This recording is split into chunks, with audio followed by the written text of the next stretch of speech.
Hello students, मैं हूं पवन पाल और स्वागत करता हूं आप सबका एक बार फिर से सुपर आर्टेक्स में। स्टूडेंट्स, मैं आशा करता हूं कि आप सबकी पढ़ाई काफ़ी हाई जोश के साथ चल रही होगी और उसी जोश की कड़ी को आगे बढ़ाते हुए आज हम एक और नए इंपॉर्टेंट क्वेश्चन को पढ़ने वाले हैं। तो क्वेश्चन क्या है ये तो आपने थंबनेल में ही देख लिया होगा। अब इस क्वेश्चन को हम लोग सॉल्व कैसे करेंगे ये इस वीडियो में आगे जानेंगे, मगर उससे पहले आप पाकिस्तान के बारे में इतना जान लो कि पाकिस्तान के 71 वर्षों में लगभग 30 वर्षों तक का समय सैन्य शासन का रहा है। सैन्य शासन को चलाने वाले सेना अधिकारियों के नाम मैं आपको बता रहा हूं, जिसे आप लोगों को याद रखना होगा। इन्होंने कब कब शासन किया ये आपको आगे की वीडियो में पता चल जाएगा। इसके साथ ही आपको कुछ मुख्य लोकतांत्रिक नेताओं व उनकी पार्टियों को याद रखना होगा। इसलिए मैं आपको सजेस्ट करता हूं कि वीडियो देखते समय अपने नोटबुक और पेन लेकर बैठें। सो स्टूडेंट्स, क्वेश्चन हमारा एनालिटिकल बेस्ड है, तो ऐसे में हम क्या करेंगे कि हम कुछ महत्वपूर्ण वर्षों यानी ईयर्स को सीक्वेंस में लगाते चलेंगे और जानेंगे कि उस तिथि में कैसी सिचुएशन रही। मतलब कि उस पर्टिकुलर डेट या ईयर में पाकिस्तान में लोकतंत्र यानी डेमोक्रेसी रही या फिर सैनिक शासन रहा। और इसी तरह अब तक के सभी इम्पोर्टेंट डेट्स का सहारा लेते हुए इस क्वेश्चन को कंप्लीट कर देंगे। तो चलिए शुरुआत करते हैं 1947 से। स्टूडेंट्स, पाकिस्तान जब भारत से अलग हुआ तब पाकिस्तान के संस्थापक मोहम्मद अली जिन्ना देश के गवर्नर जनरल बने और लियाकत अली खान को प्रधानमंत्री नियुक्त किया गया। ठीक इसके एक वर्ष बाद ही जिन्ना का निधन हो गया, जो टीबी की बीमारी से पीड़ित थे। स्टूडेंट्स, इसके बाद हम चलते हैं 1951 की तरफ। स्टूडेंट्स, 1951 में पाकिस्तान के प्रधानमंत्री लियाकत अली खान की रावलपिंडी में हत्या कर दी गई। कंपनी बाग में वे एक सभा में मौजूद थे। उसी समय उन पर 2 गोलियां दागी गईं। पुलिस ने मौके पर ही हमलावर को ढेर कर दिया। लियाकत अली को झटपट अस्पताल लेकर जाया गया, लेकिन उन्हें बचाया नहीं जा सका। लियाकत अली के बाद बंगाली मूल के ख्वाजा नजीमुद्दीन पाकिस्तान के दूसरे प्रधानमंत्री बने। स्टूडेंट्स, अब अगली डेट है 1958 की। स्टूडेंट्स, 1958 पर पहुंचने से पहले आपको बता दूं कि पाकिस्तान के लिए 1956 की भी डेट बहुत ही ज़्यादा इम्पोर्टेंट है, क्योंकि ये वही वर्ष है जब पाकिस्तान को अपना पहला संविधान मिला था। आई रिपीट, 1956 ये वही डेट है जब पाकिस्तान को अपना पहला संविधान मिला था। अब फिर से हम एक बार रुक करते हैं 1958 की तरफ। तो इस वर्ष में हुआ ये कि पाकिस्तान के पहले राष्ट्रपति सिकंदर मिर्जा ने संविधान को निलंबित कर मार्शल लॉ लगा दिया। मतलब पाकिस्तान में नया संविधान जो अभी बना था उसी को नज़रअंदाज करते हुए पाकिस्तान में मार्शल लॉ को लगा दिया गया।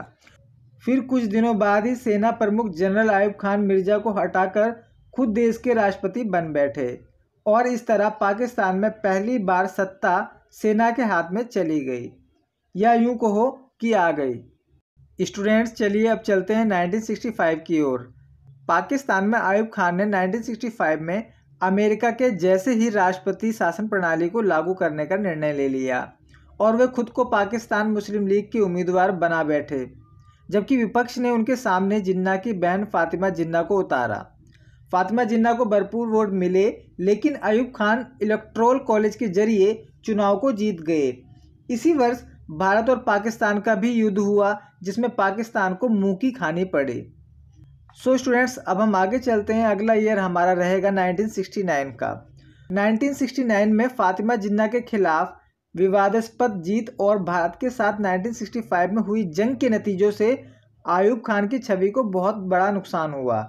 जबरदस्त विरोध प्रदर्शनों के बीच उन्होंने राष्ट्रपति पद छोड़ दिया और सत्ता अपने आर्मी चीफ जनरल याहिया खां को सौंप दी।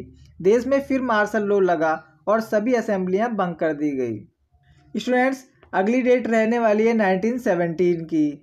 1970 में पाकिस्तान में आम चुनाव करवाए गए। पूर्वी पाकिस्तान, जो आज का बांग्लादेश है, के नेता शेख मुजीबुर रहमान की पार्टी आवामी लीग को जीत मिली। नेशनल असेंबली की कुल 300 सीटों में से आवामी लीग को 160 सीटें मिली, जिसके कारण वे जीत गए। लेकिन आवामी लीग की इस जीत को स्वीकार नहीं किया गया और 81 सीटों के साथ जुल्फिकार अली भुट्टो की पाकिस्तान पीपल्स पार्टी उस वक्त दूसरे स्थान पर रही। यहाँ पर स्टूडेंट समझने वाली बात यह है कि आपको पता ही होगा कि जब भारत का बंटवारा हुआ तो पाकिस्तान के 2 हिस्से हुए थे, एक तरफ पश्चिमी पाकिस्तान था तो दूसरी तरफ पूर्वी पाकिस्तान था।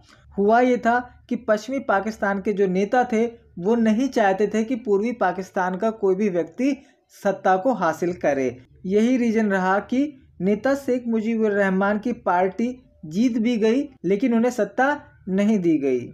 अब बात करते हैं 1970 के अगले ही वर्ष यानी 1971 में चुनाव नतीजों को लेकर छिड़े विवाद ने एक युद्ध की जमीन तैयार कर दी। मतलब 1970 में जो चुनाव हुआ था उसी की वजह से 1971 में कुछ विवाद खड़े हो गए। इसमें भारत ने तत्कालीन पूर्वी पाकिस्तान की मदद की और 1971 में बांग्लादेश नाम से भारतीय उपमहाद्वीप में एक नए देश का उदय हुआ। स्टूडेंट्स, अब ये टर्म क्या है इस पर मैं आने वाली वीडियो में आपको बता दूंगा कि कैसे बांग्लादेश का निर्माण हुआ और उसमें भारत ने क्या मदद करी। स्टूडेंट्स, अब चलते हैं 1972 पर और देखते हैं कि 1972 में क्या हुआ। पाकिस्तान के टूट के लिए याहिया खां के शासन को जिम्मेदार माना गया, जिसके कारण उनका सत्ता में रहना मुश्किल होने लगा। ऐसे में उन्होंने देश की सत्ता जुल्फिकार अली भुट्टो को सौंप दी। देश में लगे मार्शल लॉ को हटाया गया और जुल्फिकार अली भुट्टो पाकिस्तान के राष्ट्रपति बने। स्टूडेंट्स, यहाँ पर मैं आपको बता दूं 1972 से एक इम्पोर्टेंट क्वेश्चन 1 नंबर का पूछा जाता है। वो ये है कि 1972 में ही भुट्टो ने पाकिस्तान का परमाणु कार्यक्रम शुरू किया। आई रिपीट, 1972 में ही भुट्टो ने जुल्फिकार अली भुट्टो ने पाकिस्तान में परमाणु कार्यक्रम की शुरुआत करी। सो स्टूडेंट्स, अब आगे बढ़ते हैं और देखते हैं कि 1973 में क्या हुआ ये कि पाकिस्तान में फिर एक नया संविधान लागू हुआ और जिसके तहत पाकिस्तान को एक संसदीय लोकतंत्र बनाया गया जिसमें प्रधानमंत्री सरकार का प्रमुख होता है। तो इस तरह भुट्टो राष्ट्रपति से प्रधानमंत्री के पद पर आ गए और भुट्टो ने 1976 में जनरल जियाउल हक को अपना चीफ ऑफ आर्मी स्टाफ बनाया, जो आगे चलकर उनके लिए बड़ी मुसीबत बन गए। स्टूडेंट्स, अब अगली डेट है 1977 की। जानते हैं कि 1977 में क्या हुआ ये कि पाकिस्तान में आम चुनाव हुए जिसमें भुट्टो की पार्टी को भारी मतों से जीत मिली, लेकिन विपक्ष ने चुनावों में धांधली के आरोप लगाए और देश में विरोध प्रदर्शनों का सिलसिला शुरू हो गया। मौके का फ़ायदा उठाते हुए जियाउल हक ने भुट्टो का तख्ता पलट कर दिया और संविधान को निलंबित कर देश में एक बार फिर से मार्शल लॉ लगा दिया। स्टूडेंट्स, अब अगली डेट है 1978 की, जिसमें हुआ ये कि जियाउल हक ने पाकिस्तान के राष्ट्रपति के रूप में शपथ ली। उन्होंने सेना प्रमुख का पद भी अपने ही पास रखा और भुट्टो को जिया की हत्या के साजिश के आरोप में दोषी करार देकर फांसी पर चढ़ा दिया गया। स्टूडेंट्स, अब अगली डेट है 1985 की। 1985 में पाकिस्तान में एक बार फिर से आम चुनाव हुए, लेकिन पार्टी के आधार पर नहीं हुए। यानी इसमें सामान्य तौर पर जो चुनाव कराए जाते हैं उस तरीके से चुनाव नहीं हुए, बल्कि हुआ ये कि मार्शल लॉ को हटाया गया और नई असेंबली ने बीते 8 साल के जिया के कार्यों पर मुहर लगाई और उन्हें एक बार फिर से राष्ट्रपति चुना गया और मोहम्मद खान जुनेजो प्रधानमंत्री बनाए गए। आई रिपीट, मोहम्मद खान जुनेजो 1985 में प्रधानमंत्री बनाए गए। अब स्टूडेंट्स, अगली डेट है 1988 की। हुआ ये कि बढ़ते मतभेदों के बीच जियाउल हक ने संसद को भंग कर दिया और जुनेजो की सरकार को भी बर्खास्त कर दिया गया। जियाउल हक ने 90 दिनों के भीतर देश में नए आम चुनाव कराने का वादा किया, लेकिन 17 अगस्त 1988 को वे अपने 31 अन्य साथियों के साथ एक विमान हादसे में मारे गए। इस तरह 1978 से लेकर 1988 तक जियाउल हक ने पाकिस्तान पर एक छत्र राज किया, यानी 10 सालों तक जियाउल हक ने ही राज किया। स्टूडेंट्स, अब चलते हैं 1988 में और जानते हैं कि 1988 में क्या हुआ। स्टूडेंट्स, 1988 में जियाउल हक की मृत्यु के बाद देश में आम चुनाव हुए और पाकिस्तान पीपल्स पार्टी को भारी बहुमत मिला और जुल्फिकार अली भुट्टो की बेटी बेनजीर भुट्टो पाकिस्तान की पहली महिला प्रधानमंत्री बनी। और इस तरह 1988 से लेकर सन 1999 तक, यानी 1988 से 1999 तक पाकिस्तान की राजनीतिक व्यवस्था लोकतांत्रिक तरीके से पाकिस्तान पीपल्स पार्टी के बेनजीर भुट्टो तथा मुस्लिम लीग के नवाज शरीफ के बीच घूमती रही। सन 1999 के शुरुआती दौर में एक बार फिर सेना के जनरल परवेज मुशर्रफ की अगुवाई में उस समय के प्रधानमंत्री नवाज शरीफ के हाथों से सत्ता छीन ली गई और 2001 में परवेज मुशर्रफ ने लोकतांत्रिक ढोंग रचते हुए अपने आप को पाकिस्तान का राष्ट्रपति निर्वाचित कर लिया। स्टूडेंट्स, अब हम चलते हैं 2006 की तरफ। 2006 के अंतिम महीनों में मुशर्रफ ने पाकिस्तान में आपातकाल की घोषणा की। के बाद हम चलते हैं 2008 में, जहां बेनजीर की मृत्यु के बाद चुनाव में triple P Pakistan Peoples Party को सहानुभूति के कारण फायदा हुआ। क्यों हुआ? क्योंकि बेनजीर भुट्टो जो है वो ट्रिपल पी की ही पार्टी से संबंधित थी और इसी वजह से ट्रिपल पी की जीत हुई और यूसुफ राजा गिलानी देश के प्रधानमंत्री बने, जबकि बेनजीर भुट्टो के पति आसिफ अली जरदारी ने राष्ट्रपति का पद संभाला। स्टूडेंट्स, इसके बाद हम चलते हैं 2013 में, यानी 2013 में।